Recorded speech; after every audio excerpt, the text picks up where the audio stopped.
Senator Methu, Honorable Victor Munyaka, and Jamnik Kamau were targeted for assassination. The evidence is clear in the bullet holes aimed at specific windscreens of their vehicles. We thank God for their protection. Otherwise, we would today be eulogizing them. Their only crime having been exercising their freedom of association and expression.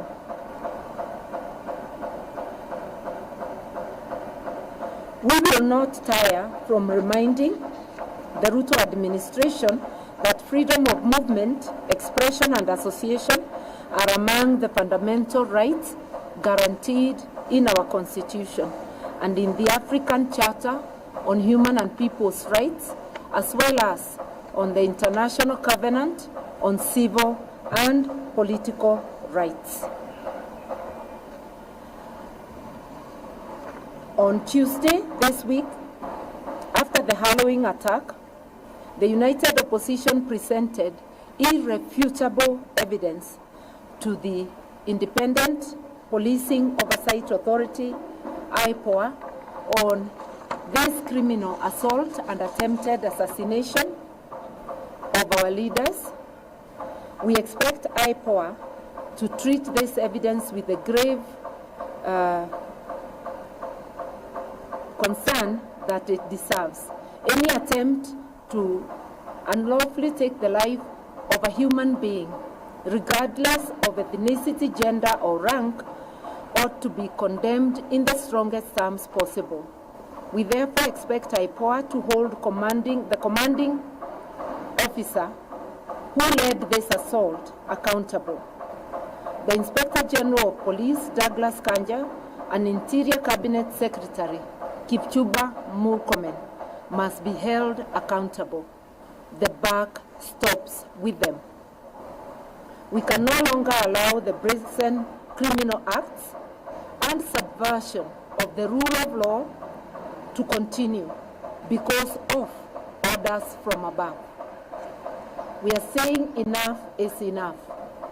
We have heard Ruto saying enough is enough, but we remind him as an employee, you can never tell your employer enough is enough. You can only pack your bags and go. We are his employers. We are telling him enough is enough. This has to stop. He cannot create a Haiti-like militia in Kenya to destroy the peace and tranquility that we have been having. Fellow Kenyans, our country is ailing. Some even say it is at war with itself, not because of the global recession or pandemic, but because of an epidemic called William Samoei Ruto. The instruments of power are in the hands of a person who simply doesn't care for the well-being of the citizens he purports to govern. For instance, we are aware of a cargo of 25,000 metric tons of sugar that recently landed in our port at Mombasa. This sugar is already on its way to Western Kenya, to a Western Kenya sugar factory to be repackaged and sold to Kenyans. Yet, it was condemned as unfit for human consumption in its country of origin. That it has been cleared quickly and is now headed to be distributed in this country shows the heartlessness of this regime. They have made money their God. We demand that these consignments already earmarked as publicly condemned be earmarked as publicly condemned and destroyed immediately, so that it is not used to poison Kenyans. I will let one of our youth read the rest. Thank you. Thank you so much. My name is Ken Babu, and I proceed Fellow Kenyans, this is a criminal regime that not only resorts to willful violence against its people, but resorts to physically harming its populace unfit for public consumption of goods. It also attempts to limit its people by willful and defunding education, which is a right. Just a week ago, the Cabinet Secretary for Finance, John Mbadi, publicly declared that Kenya can no longer sustain free primary and secondary education. They proposed cuts to capitation and demand that Kenyan parents pay more for their education is an affront to Constitution having been entrenched in Article 43(1), which guarantees the rights to education for everyone. Article 53(1)(b) specifically ensures every child's right to free and compulsory basic education. Hence, defining education is not only insensitive but unconstitutional. We implore us to reason to these words of Abraham Lincoln, and I quote, "Do not interfere with anything in the Constitution that must be maintained, for it is the only safeguard of our liberties." We must tell the illegitimate regime of Mr. Ruto that Kenyans want education, health, and other basic needs, and not handouts in the name of empowerment. And therefore, we all agree that having Mr. Ruto as the Kenyan president today is one of the most historical mistakes that ever happened in this country. And therefore, one term is unstoppable. One term. It will be finished by state. Honorable. No. It's gone. Ndio ya mwisho.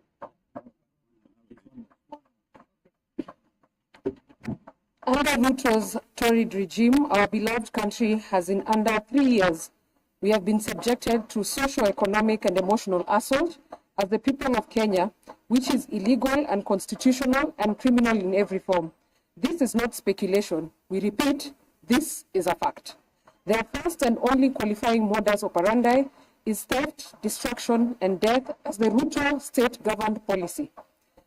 Two, they are now scrutinizing future taxes, a criminal and yes, unconstitutional move to borrow externally against future taxes without parliamentary sanction or debate.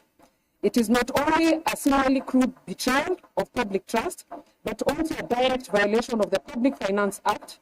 The behind closed doors is a reckless scheme to sell off Kenya's future.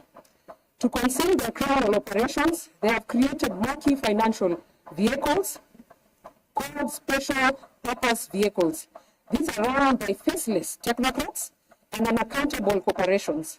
The primary objectives of this vehicle is to divert public resources like robbery. It is shameless thievery, the likes of which no nation on planet Earth has ever seen or should witness.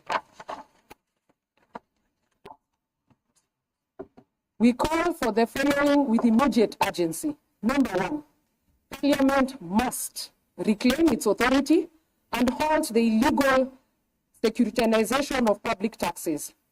Two, an independent audit into all FPVs being used to handle public resources.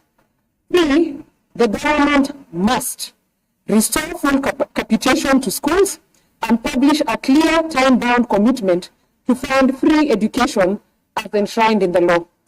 Four, Kenyans must mobilize, organize, and resist through civic engagement, legal action, and national solidarity.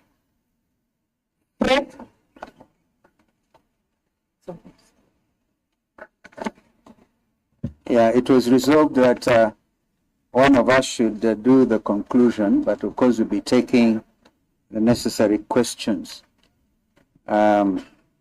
This is very brief. Friends of goodwill, as the united opposition, we will not be silent as our country is auctioned. We will not bow down to intimidation. We will not allow the proliferation of fake news and propaganda to define our time. We will not allow a nation built on liberation to be destroyed by deception. Mr. Ruto, together with your team, you're on borrowed time. Hashtag one term is not just a reality, it is an eventuality. May God bless our Republic, Kenya. Thank you. One time. You can take the question. Yeah, one time. We can take the question. If there's any, and you can actually observe our inclusive nature of presentation. We will not leave the youth behind, and we will not leave the women behind. Nobody will be left behind. We do not claim monopoly of presentation. Going.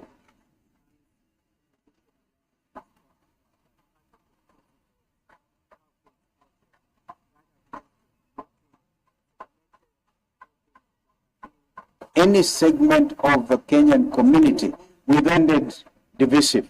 Absolutely no. We are not a divisive thing, and I think our sister wants such trip in the States. If that's what you're referring to, I think Mother should handle that. We have already said in our statement, a desperate regime resorts to. There's no place on earth I know where you call a meeting and only certain people come. When it's a public grounds, everybody was there, so we shall react. Thank you. So if the, yes, sir.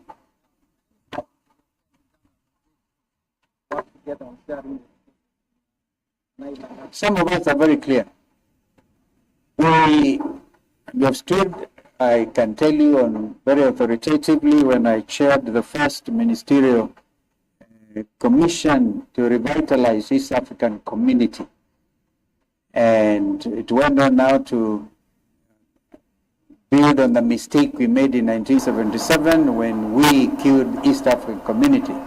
Now we are fully back on East African community situation.